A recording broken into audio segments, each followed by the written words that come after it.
My husband asked me to be a surrogate for him and my sister while I was already 7 months pregnant with our baby. You're already pregnant anyway, he said with a shrug, like he was asking me to pick up milk on my way home. My sister nodded, beside him, her hand resting casually on his arm. It makes sense. You could have two at once. I didn't scream. I didn't cry. I just reached for my phone, put it on speaker, and dialed his deeply religious parents. That's when their faces changed. This wasn't how I imagined spending my Saturday morning. I'd woken up with that familiar ache in my lower back, the one that's been my constant companion since my baby bump started showing. Chris had told me he was going for a run, so I took my time getting ready, enjoying the rare moment of peace. When I came downstairs and heard voices in the kitchen, I assumed he'd finished early. The sight of Ashley sitting at my kitchen island, drinking coffee from my favorite mug, the one with world's best sister that she'd given me last Christmas, didn't immediately set off alarm bells. My sister dropped by unannounced sometimes. What struck me as odd was how comfortable they looked together. Chris was leaning against the counter, closer to her than necessary, laughing at something on her phone. I stood there for a moment, watching them, feeling like I was looking at a scene from someone else's life. They hadn't noticed me yet. When Chris's hand brushed against hers to take the phone, lingering just a second too long, something cold settled in my stomach. But I pushed the thought away. This was my husband and my sister, the two people I trusted most in the world. I was just being paranoid, pregnancy hormones making me irrational. Morning, I said, forcing a smile as I waddled toward the refrigerator. They both jumped, and I pretended not to notice the guilty glance they exchanged. Hey there, sleepyhead, Chris said, his voice too bright. How are you feeling today? Like I'm carrying a bowling ball, I replied, pouring myself some orange juice. What brings you here so early, Ash? Just in the neighborhood, she said, but her cheeks flushed slightly. Thought I'd check on my favorite sister. I'm your only sister, I reminded her, the joke feeling stale on my tongue. They exchanged another look, and that cold feeling in my stomach spread, but I couldn't have imagined what was coming next.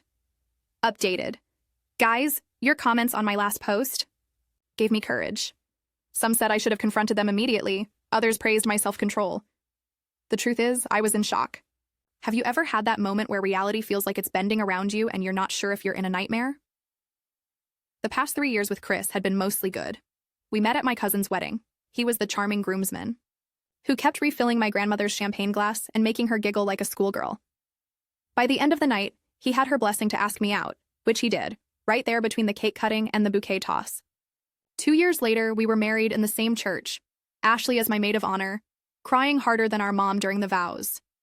Chris and I weren't perfect, but we worked.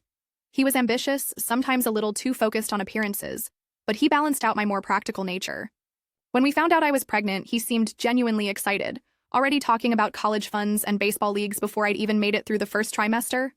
Ashley had always been the wild one of our family. While I was getting my accounting degree, she was backpacking through Europe, posting glamorous Instagram photos with mysterious men in exotic locations. Our parents worried about her, but I admired her freedom. She was 2 years younger, but somehow always seemed more worldly. When she finally settled back home last year, I was thrilled to have her close again. I should have noticed when things started to change. Chris began working late more often. His consulting job had always required long hours, but now weekends were being sacrificed too. Ashley started coming over on those same weekends, always with a bottle of wine for herself and sparkling cider for the pregnant lady. Sisters' nights, she called them, while my husband was supposedly networking with clients. There were signs I ignored. Ashley asking detailed questions about our marriage, about our sex life, now that you're pregnant. Chris suddenly improving his wardrobe, wearing cologne on random Tuesdays, text notifications he'd quickly dismiss when I walked into the room. Once I borrowed Ashley's phone to look up a recipe when mine was charging, and a text preview from C popped up. Miss you already. Last night was... I handed it back to her without scrolling to see the rest, telling myself it could be anyone. There are a lot of names that start with C. Looking back, I was an idiot. A pregnant, trusting idiot that... Saturday morning in my kitchen, as I sipped my orange juice and pretended everything was normal, Chris cleared his throat. Actually, he said, setting down his coffee mug with a decisive thunk, we wanted to talk to you about something. We've been thinking, Ashley chimed in, her voice too high-pitched, too enthusiastic. About the future. I raised an eyebrow. Waiting. My sister tucked her perfectly highlighted hair behind her ear, a nervous habit from childhood. You know I've always wanted kids, she continued. But with my endometriosis, it's been... complicated. Chris nodded solemnly like this was a well-rehearsed discussion. We've been talking about options. That's when I noticed it. The we. Not Ashley and some boyfriend I hadn't met. Not Ashley and our parents. Ashley and Chris. We. What are you saying? I asked, my voice surprisingly steady despite the panic rising in my throat. We have feelings for each other, Chris said, reaching for Ashley's hand across my granite countertop. We've been fighting it, but it's real. The kitchen seemed to tilt around me. I gripped the edge of the counter to steady myself, feeling my baby shift inside me. How long? The question came out as a whisper. They exchanged another one of those looks, the kind that told me they'd discussed how much to reveal. A few months, Ashley admitted. It just happened. Things haven't been great between us lately, Chris added, as if that explained everything. You've been so focused on the baby. Our baby, I corrected, one hand instinctively moving to my swollen belly. The baby we planned. He had the decency to look away. Yes, of course. We didn't want to hurt you, Ashley said, tears welling in her eyes. I wondered absently if she'd practiced crying in the mirror. She'd always been good at turning on the waterworks when needed. But we think we've found a solution, Chris continued, perking up like he was about to pitch a brilliant business idea, one that works for everyone. Ashley nodded enthusiastically, wiping away tears that hadn't fallen. We know this is a lot, but just hear us out. That's when they dropped their bomb. The suggestion so outrageous, so callous that for a moment, I thought I'd misheard them. We want to start a family, Chris said, and with your pregnancy experience and Ashley's fertility issues. We thought, my sister jumped in, maybe you could carry a baby for us. You're already pregnant, so your body's already, in the mode. You could have two at once, Chris added, as if this were the most reasonable suggestion in the world. Obviously, we'd cover all the medical costs for the second baby. And it would give your baby a biological cousin right from birth, Ashley said, her voice taking on that cooing quality people use with children and idiots. They'd be like twins, but better. I stared at them, waiting for someone to yell, "Just kidding," or for the kitchen to dissolve around me as I woke up from this nightmare. But neither happened. They were serious. My husband and sister were asking me to be their surrogate while I was 7 months pregnant with his child. They continued talking, outlining their plans, discussing logistics like they were planning a vacation and not shattering my entire world. Words like artificial insemination, legal paperwork, and after your postpartum recovery floated around me. I felt strangely detached, like I was watching the scene from above. In that moment, I had perfect clarity. Every doubt, every ignored warning, every uneasy feeling I'd dismissed came rushing back with painful sharpness. This wasn't a sudden confession. This was the culmination of months of betrayal, and now they were taking it to a level so breathtakingly selfish it defied comprehension. I thought about screaming, about throwing things, about collapsing in tears. I imagined the dramatic confrontation scene from every movie I'd ever seen. But something else took over, something cold and calculating and calm. Let me get this straight, I said, interrupting their enthusiastic planning. You want me to be your surrogate? They both nodded, relief visible on their faces, probably thinking I was taking it well. While I'm pregnant. More nodding. With your lover's baby. There. Smiles faltered slightly. My sister's baby. Ashley bit her lip. I just want to make sure I understand exactly what you're asking me. We know it's a lot, Chris said quickly. But when you think about it, it really does make sense. Economically and biologically. I nodded, slowly reached for my phone on the counter and held it up. I think we should call your parents, Chris. Get their thoughts on this wonderful idea. His face paled. That's not necessary right now. We can tell them when— No, I insist. I put the phone on speaker and dialed. They're very family-oriented. I'm sure they'll be thrilled about their son's innovative family planning. Don't, Chris hissed, reaching for the phone, but I stepped back, protecting my belly instinctively. Martha Johnson answered on the third ring, her voice warm and cheerful. Well, hello there, sweetheart. How's my grandbaby doing today? Hello, Martha, I said, voice steady. I'm calling because Chris and Ashley have something they'd like to share with you and Robert.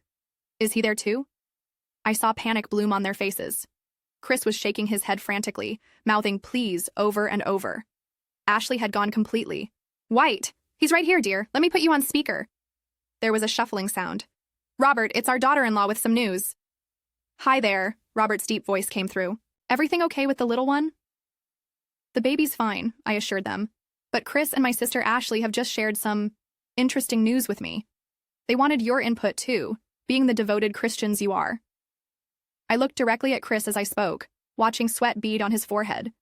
His parents were not just regular churchgoers, they were deeply involved in their conservative congregation. His father was a deacon who frequently gave impassioned speeches about family values. Oh? Martha sounded intrigued. What is it? Christopher? Chris was frozen, mouth opening and closing wordlessly. Well, I continued when it was clear he wouldn't speak. It seems Chris and Ashley have fallen in love. They've been having an affair while I've been pregnant, and now they'd like me to be their surrogate. You know, after I give birth to your grandchild. They thought it was practical since I'm already pregnant. 2 babies for the price of 1. Womb, so to speak. The silence that followed was so absolute I could hear the clock ticking in the background of the Johnsons' house. Then it erupted.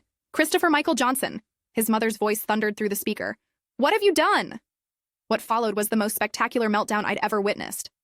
Martha Johnson, usually the picture of genteel Southern manners, unleashed a biblical tirade that would have made a sailor blush. Robert's deeper voice provided the bass line to her soprano fury, with phrases like, disgrace to this family, and forsaking your sacred vows, cutting through the chaos. Throughout it all, I stood calmly, watching my husband and sister shrink before my eyes. Their grand plan, their careful script, their practiced explanation, all of it useless in the face of parental fury and religious indignation. Updated. Reading your responses to my story has been therapeutic. Some asked if I felt guilty calling his parents. Absolutely not. Everyone wants to know about Ashley's reaction. We'll get there. And yes, my in-laws really were that religious. Have you ever seen someone's entire plan collapse in real time? The way their faces contorted was almost worth the heartbreak. Almost. We're coming over. Right now, Martha declared, her voice brooking no argument. Don't either of you dare leave that house. Robert, get the car keys. Chris finally found his voice. Mom, wait. Not another word, Christopher. You will explain yourself to our faces. The call ended, and silence fell over my kitchen. Chris looked like he might throw up. Ashley had collapsed onto a bar stool, mascara streaking down her face from real tears now. They'll be here in 20 minutes, I said, checking the time. They live close. I moved toward the hallway, intent on going upstairs to pack. Where are you going? Chris demanded, his voice breaking with panic. To pack a bag, I replied calmly. I won't be staying here anymore. You can't just leave. Ashley cried, suddenly frantic. We need to figure this out. I turned back to look at them. These 2 people I'd loved and trusted. There's nothing to figure out. You made your choices. Now I'm making mine. This isn't what we planned, Chris said, running his hands through his hair. You were supposed to understand. We had it all worked out. We'd co-parent, you'd have the surrogate baby, we'd be one big happy family. I couldn't help but laugh at the absurdity. And it never occurred to either of you that I might not want to be your breeder, that having your affair baby after carrying our child might not be my life goal? You're twisting our words, Ashley protested. We thought it would be an elegant solution. Elegant? I interrupted. You slept with my husband, and now you want to borrow my uterus. There's nothing elegant about that, Ashley. I continued upstairs, ignoring their pleas to stay and talk. In our bedroom, no, his bedroom now, I pulled out my emergency bag. I'd packed it weeks ago, ready for when labor started. Now it would serve a different purpose. I added some extra clothes, my important documents, and the ultrasound pictures. Those were mine, not his. By the time I came back downstairs, the Johnsons had arrived. Martha burst through the door, like an avenging angel, Robert close behind. The scene that followed was both painful and vindicating.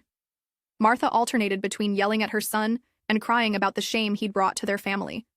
Robert stood like a stone pillar, disappointment etched in every line of his face. Ashley tried to slip away, but Martha caught her arm. You. Stealing your pregnant sister's husband. What would your parents think? My parents aren't as judgmental as you, Ashley shot back, then immediately seemed to regret it when Martha's eyes narrowed to dangerous slits. Adultery, with your sister's husband, while she carries his child. Martha enunciated each word like she was driving in nails. I'd say that warrants some judgment, dear. I watched this unfold from the doorway, my bag packed, car keys in hand. Part of me, a small vindictive part I hadn't known existed, enjoyed seeing them called to account, but mostly I just felt tired. Bone-deep, soul-crushing tired. I'm leaving now, I announced, interrupting Martha mid-lecture. All heads turned toward me. Chris started to object, but his father silenced him with a look. Where will you go, dear? Martha asked, concern displacing anger momentarily. My friend Jen's place, I said. I've already texted her. You'll need support, she said firmly. With the baby coming, financial support too. I nodded. I know. Martha turned to her son, voice cold as ice. You will provide that support, Christopher, generously, without complaint. Or so help me God, I will write you out of everything. Robert nodded in agreement. We raised you better than this. I left them arguing about morality and responsibility, Ashley still trapped on the couch between Martha and Robert, Chris looking like a scolded child. As I drove away, the weight of what had happened finally hit me, and tears streamed down my face. But beneath the pain, there was something else. Determination. My baby and I would be okay. I would make sure of it. The aftermath played out over weeks. Martha helped me find a lawyer who specialized in divorces involving pregnancy. Chris, facing the dual pressure of legal consequences and his parents' moral outrage, agreed to terms that were more than fair. Full custody of our child with generous child support, the house sold with profits split, and a separate medical fund for any complications related to the birth. Ashley tried to contact me multiple times, alternating between tearful apologies and defensive justifications. We didn't mean for it to happen, she texted, but now that it has, can't we find a way to all be happy? I blocked her number. Our daughter was born 6 weeks later, healthy, beautiful, and blissfully unaware of the drama surrounding her. Arrival. Martha and Robert were at the hospital, though Chris stayed in the waiting room. He held his daughter briefly, looking more terrified than moved, before handing her back. Her name is Lily, I told them. Lily Grace. A new beginning. Growing from the mud, I moved across state a month later, once I'd recovered enough to travel. Jen came with me to help, having proven herself the true sister of my heart during the whole ordeal. In our new town, I found a community of single mothers through a local support group, many with their own stories of betrayal and resilience. When Lily was 6 months old, I started a blog about my experience. It resonated with more women than I expected. Women who'd been betrayed during their most vulnerable moments, women rebuilding their lives while caring for tiny humans.